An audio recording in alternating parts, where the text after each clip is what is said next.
Okay, hello everybody, and welcome to the panel. Great presentations.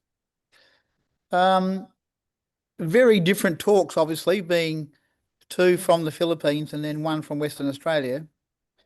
And I'm going to start the panel by maybe referring to Thomas first.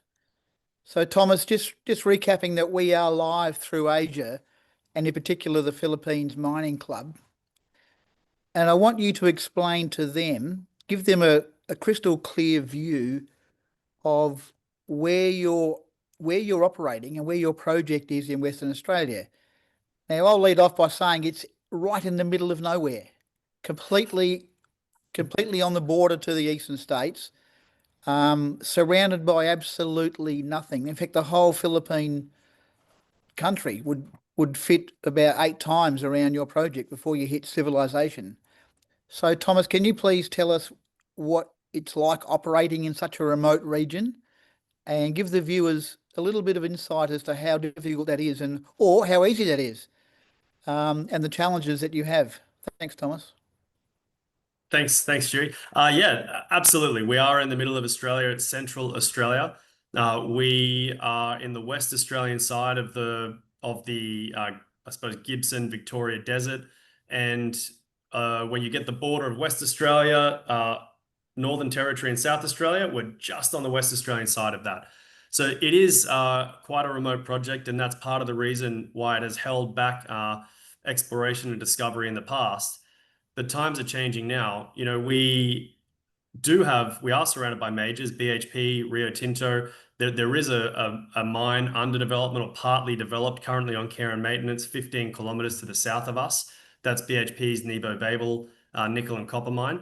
That has been in the process before it was temporarily stalled due to the nickel price associated with the nickel exports from Indonesia, was under development to become a 12 million ton per annum operation of producing 35,000 tons of nickel and copper per annum for 25 plus years. And so there is quite a bit of infrastructure around us. We have a town on our tenement, Jemison. We have an airstrip on our tenement. We have 3 houses in the town on the tenement. And we have about 30 people out there at the moment. There's a shop. We've got access to diesel. We've got power. We've got 4G cell. We actually get better service on my phone in Jemison at the Dante project than I do here in Sydney. So it is remote, but when you're out there, it doesn't feel so remote. Because it is further away from the major towns and cities, we have to, think carefully about how we get equipment out there. We have to plan ahead with ordering supplies for drilling and things like that. It takes us a day or two to drive out there if we forget something. It could be a 4-day round trip. But on the other hand, because we have the airstrip, we can fly in directly. It takes 3 hours to get to site from Perth. We can also fly from Sydney on a charter flight. We charter a flight once every 2 weeks directly onto the project. And then we have return flights on Monday and Friday also that our team can come up and down on to a local town called Warburton, which is about an hour and a half drive away. And if you look at the distance from port, it's about 1,000 kilometers, and to the nearest rail, about 800 kilometers. Okay, you mentioned in that dialogue about Neo Babel, and from memory, if you go back some years, that was a little company called Cassini, which developed that and then outgrew itself and got taken over and merged into, I think, Oz Minerals, and then got into Rio Tinto. Yeah, Cassini was a company similar to your size. Have you got any plans to upsell, or are you going to keep it and run it yourself and try and become a major player? I noticed when Scotty spoke about Blackstone, he made a comment in his talk that his world-class deposit will not be mined by a company like Blackstone. It'll be mined by a major. So there's some different elements of how different companies are proceeding with their asset. So are you going to continue on with yours, or are you looking for a major partner at some point in time? We're open-minded. We're open-minded, and we have the backing of Golden Energy and Resources gear. We've got Matt Lattimore as a strategic shareholder now as well, and we've got Tribeca. So we've got groups who are major shareholders and backing us and resourcing us, who build mines, operate mines, own mines. They purchase infrastructure from companies like BHP and South32 recently in Australia and globally, undertaking lots of transactions and very familiar with large infrastructure, mining development and production type scenarios. So we certainly have the backing, support, and resources to go alone on a project of this scale now since our strategic investment.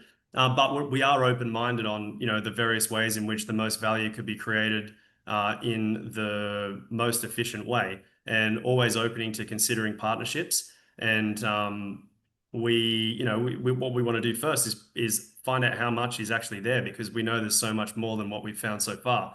And so we're out there investing now in growth, adding to the resource base, building it up, so we have a better handle on the real scale of what is there. And through that, we can start to refine where it's going to go from here, and what the best outcome looks like in terms of partnerships and the rest. Okay, I'll cross over to Luke and Scott. Similar question about the Philippines, and not knowing your region as well as I do WA. Can you tell us a little bit about the global view, if you like, the overview of the arrangement of where your projects sit with infrastructure and sit with nearby mines and access to all the facilities and infrastructure? Luke, can you start off on that? Yeah, sure, absolutely. So if you look at, we operate on the main island, and our exploration tenements are on the main island of Luzon. So Luzon is actually very small, just in terms of what we're talking about in Australia, and it's densely populated. So just in terms of road, power, water, access to ports, none of it's hard for us. And like I said, we're looking at our tenement holdings at a province called Abra, where we believe we may have come across a significant copper deposit, porphyry copper deposit, which could be once again a tier 1 deposit. We've looked at some early, looking at some logistics on what that may look like to develop that deposit, just in terms of resources, infrastructure, and logistics. And yeah, it's absolutely quite easy for us to do. It's close to the port. The roads are quite reasonable. There's a lot of resources, manpower there, and power seems to be pretty stable as well. So yeah, just in terms of remoteness, no, it is anywhere in this island, you can't say it's remote. The access to infrastructure is quite good. Okay, Scott? Yeah, thanks, Stu. Yeah, we would second that. And we've been operating in Southeast Asia for about 5 or 6 years, and probably some of the best road infrastructure we've seen in emerging markets. And we've previously operated in Africa, where the roads are quite terrible. But yeah, the road infrastructure as good as you'll see, particularly from an emerging market perspective. So yeah, we're 150 kilometers from port. We have 2 alternative routes. And so yeah, as far as infrastructure goes, world class. I think also for us, having the mine next door is a real benefit. So that has an existing processing facility, existing tailings facility, and a long history of mining, over 100 years of history. And what comes with that is a community that are aware of mining, and they are aware of what mining can bring to the local people. For example, most people in the community are either miners or friends and family of miners, and over multiple generations of miners as well. So that gives us real confidence that mining is part of their DNA. And what we're seeing is that's a big plus for potential majors or bigger companies to come into this region, and that's why it has attracted majors in the past, like groups like Goldfields and Rio Tinto, because it has got that established footprint, and it is a brownfields location. They're not starting from scratch. And Luke talked about the difficulties of going into greenfields areas and starting from scratch, because you have a lot of education required to educate the people about what mining is all about.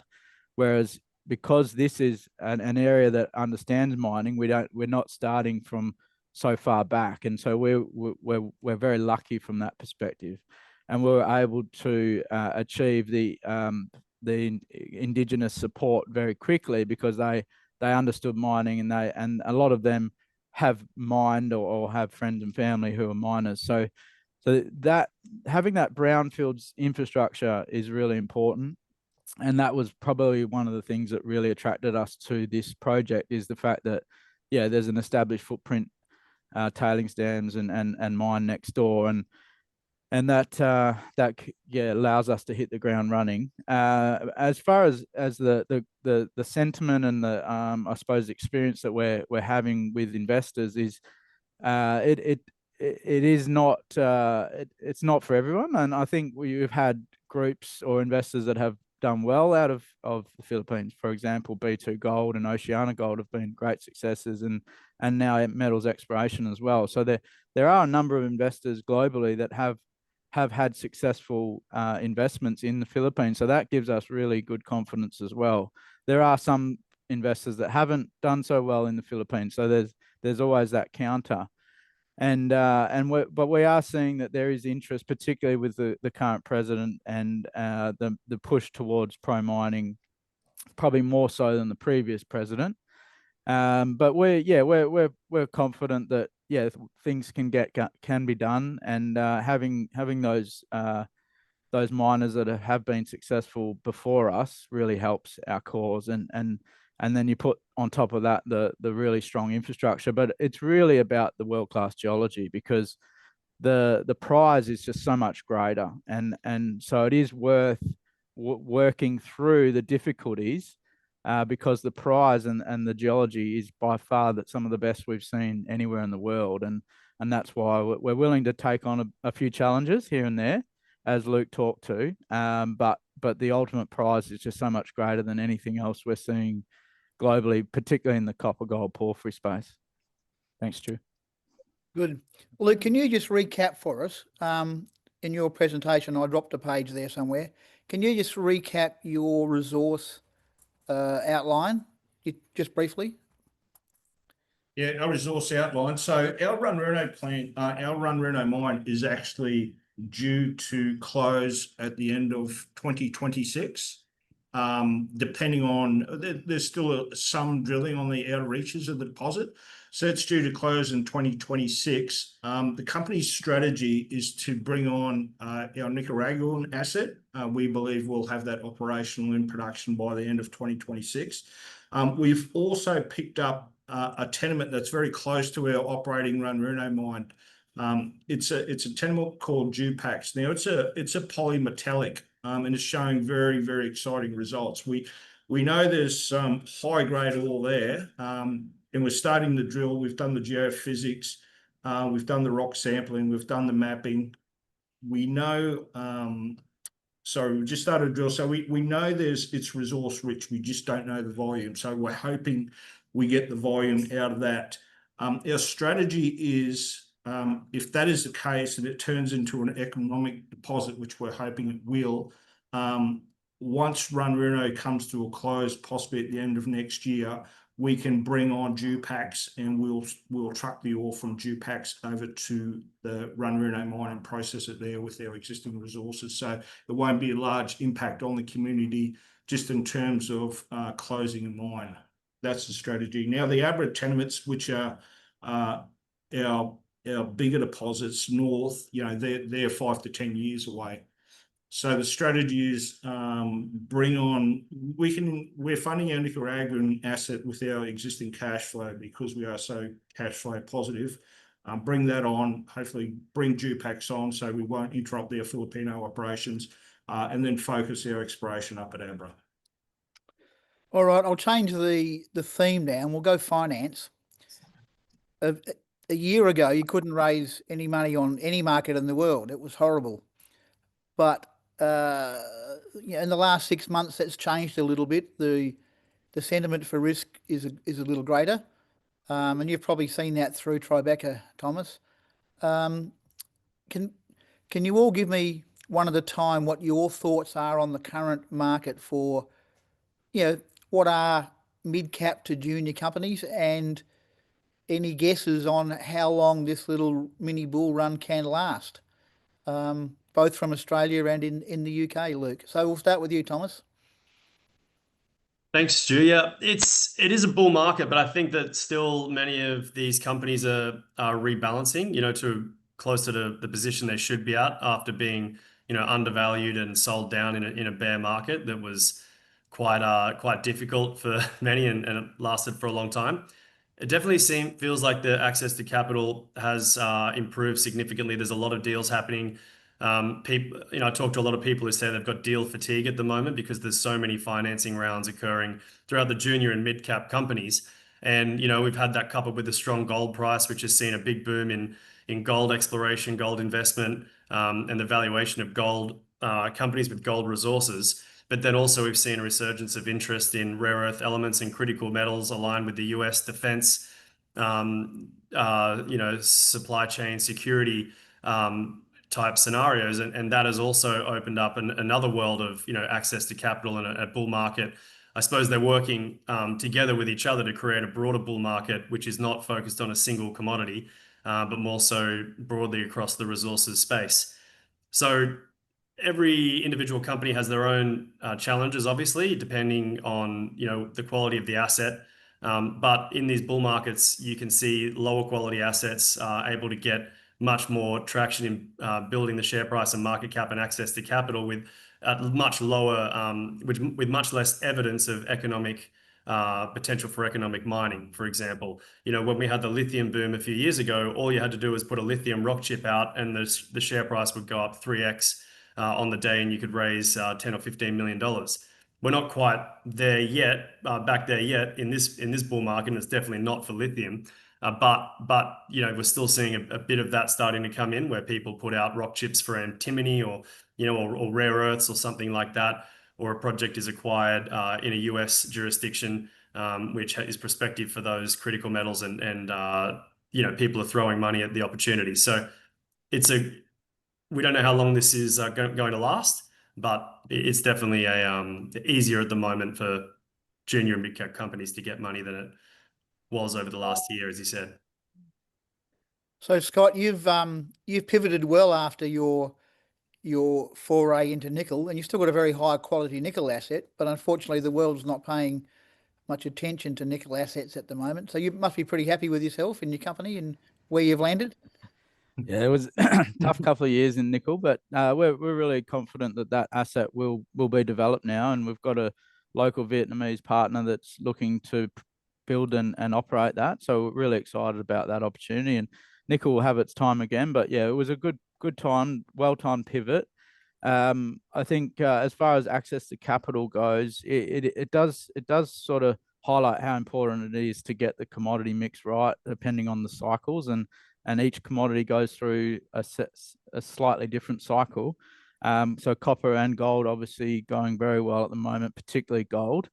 And I think just come back from North America, two trips to North America in the last 3 or 4 weeks, and it's fair to say we are definitely in a bull market. I think it is still very measured, and it feels a lot more sustainable than, say, the mini bull markets that we've had over the last sort of 3 to 5, even 10 years. I think it's been a long time since we had a multiple year bull market, which I think this will be. So I'm pretty confident that this is a fairly structural shift here towards the devaluing of fiat currencies and the focus on hard assets. So going forward, I think commodities is a really strong position to be in.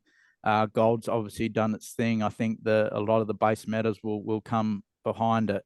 And wouldn't surprise me if oil and all of the commodity suite eventually move in the same direction. So yes, I think this is the start of the next multi-year bull run, which is great. And I think as a company, yeah, we learned a lot from the nickel space, but we're really keen to see what this copper gold asset can deliver. Really excited to sort of go through that discovery phase again and see where we can land with it. But we raised 22 million about 3 months ago. I think if we were to raise it today, it'd probably be even easier than it was, say, 3 months ago. So I think even just in the last 3 months, I think we've seen improvement. And I think it's being driven out of North America. I feel like the TSX might be finally awake and potentially actually moving ahead of the ASX at the moment with respect to they came off a much lower base, and they've been in a fairly significant bear market for a long time now. And I think the TSX is on, which is great because when those bigger capital markets start moving, then it moves into the smaller markets like the ASX, and then eventually London will move as well. So London coming off even lower base. So yeah, it's interesting to get Luke's thoughts on that. But we're pretty bullish at the moment. Thank you. Interesting comment about the TSX, and good to see you with a spring in your step again, Scott. Thank you. So, Luke, you've been thrown the question by Scott, the UK market and the London market. Is it awake?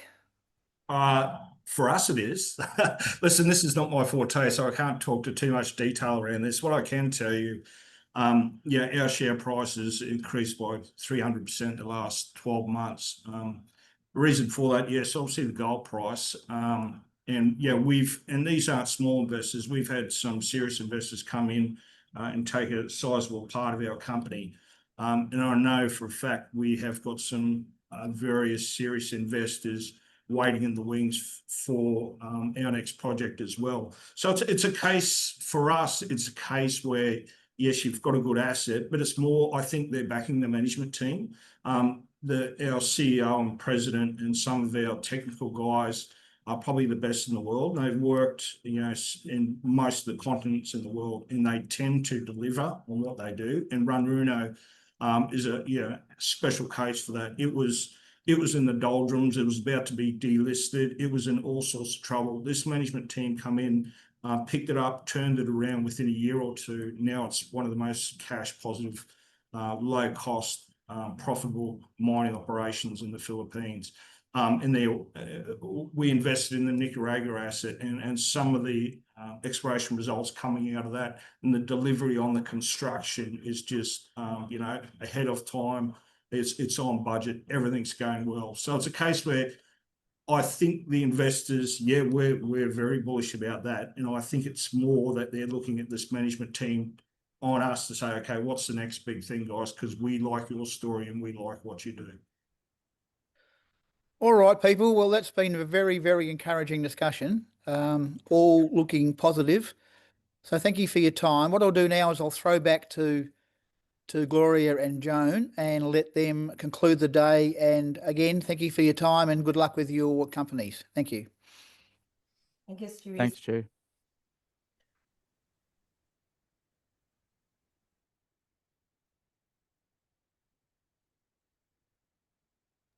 I'll mute that. All right. Thank you, Stewart. Thank you for our panelists for your insight and expertise. We are running obviously a bit of overtime, but I do have a couple of questions here. One is, could you please, people want to have a copy of your presentation. Is that okay to share with them? Yeah. All of our materials are on our website and on the ASX. So www.terrametals.com.au, or go to the ASX platform and type in TM1 or Terra Metals. It's all there. Thank you. Thank you. Okay, the second question, that's to each one of you. How are your companies engaging with the local communities and landowners to ensure mining projects deliver long-term benefit beyond mine life? That could be a long answer, but I'm hoping with the limited time, just give it a 1 or 2 sentence for now, and just to throw it back to the audience. Listen, I can probably kick off. We're probably the most mature, just in terms of engagement in the community. We've got a very large Comrel team. I think there's 25 people active in our community relations team. We have a very special relationship with the community, as you saw with the video at the start of the presentation. The mining is part of the community. We actually have people setting up various stores and within our mine site, and the ability to work in harmony with the community, I think we've done it very, very well. And like I said previously, we've been recognised for this in the last 3 years by winning the President's Award. But it takes time, it takes effort, and that's what we as a business really believe in to be successful, is this engagement with the community, work harmoniously with the community.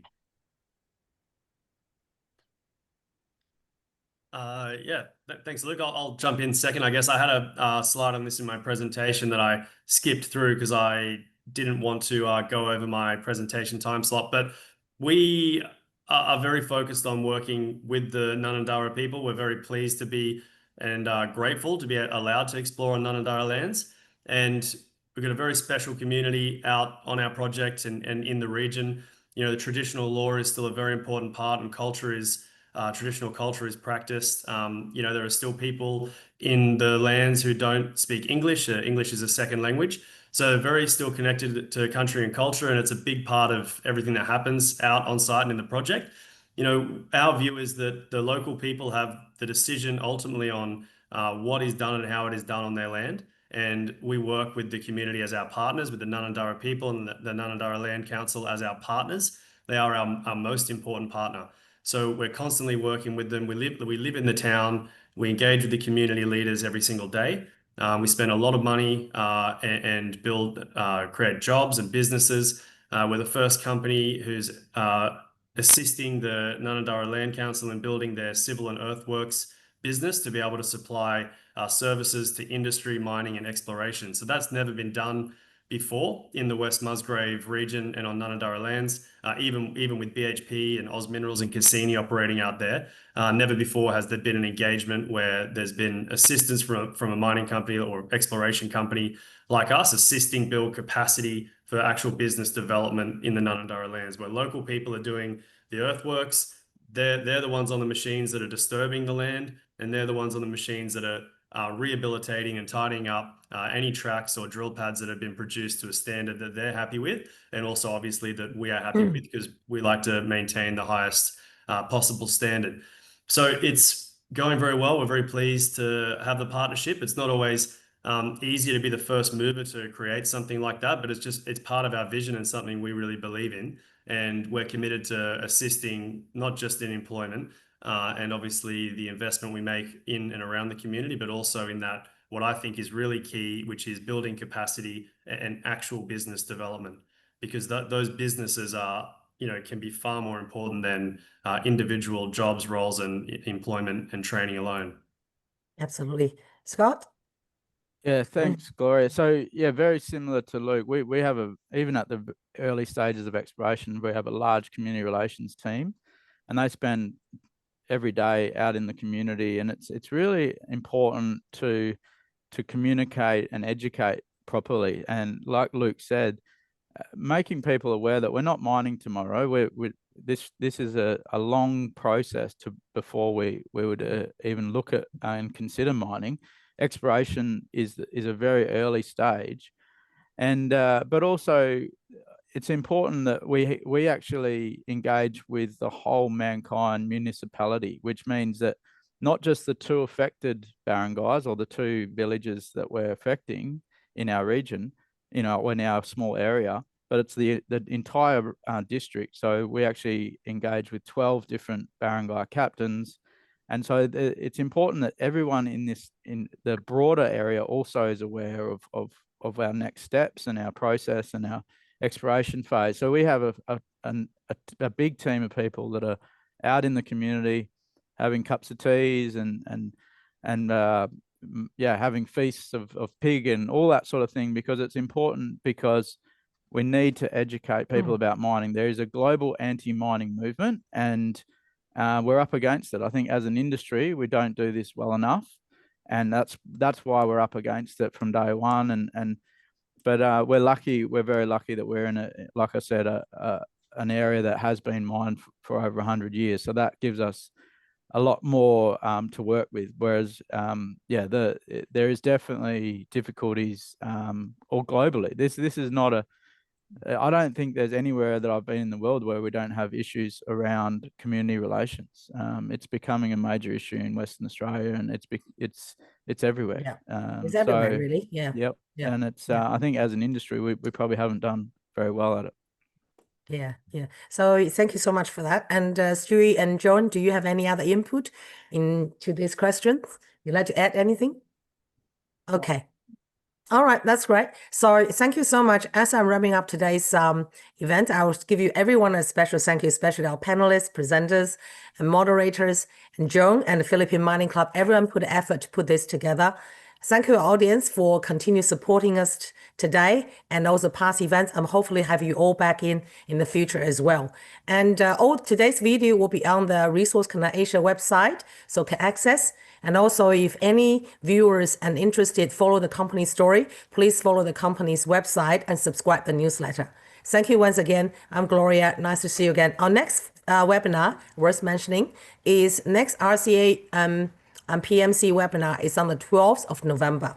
We organize a webinar on a regular basis so company can provide regular update about the project because especially a lot of the project have the drillings, have the project development, and they can come back to us in the good time whenever that suit them to participate in the webinar to present the project. So please continue following us. Thank you very much. Thank you. Thanks, Gloria. Thanks, Thank you. Gloria. Thanks, everyone. Thank you. Thank you, Thomas. Thank you very much. Thank you.